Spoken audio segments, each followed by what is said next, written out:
बिस्मिल्लाहिर्रहमानिर्रहीम। एक सवाल बहुत कॉमन है कि मैयत को कैसे गुस्ल दिया जाए। पहली बात तो ये कि उसको उसकी कमर थोड़ी सी उठाकर पेट को दबाया जाता है कि अगर कोई आलाइश निकलने वाली है तो निकल जाए। उसके बाद उसको इस्तिंजा करवाया जाता है।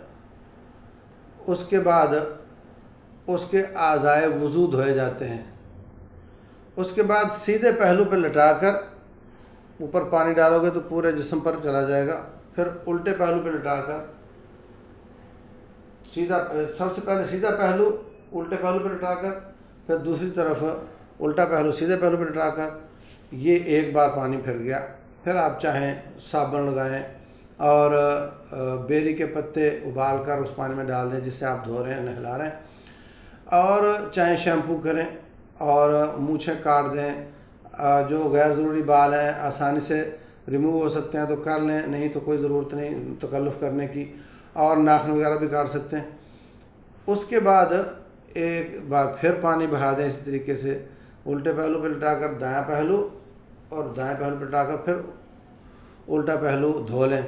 फिर इसी तरह 3 दफ़ा आप उनके जिस्म पर पानी बहा दें। नाक पर पानी नहीं जा सकता, मुंह में कुल्ली नहीं तो कोई कपड़ा गीला करके मुंह में फेरा जाता है या नाक में फेरा जाता है।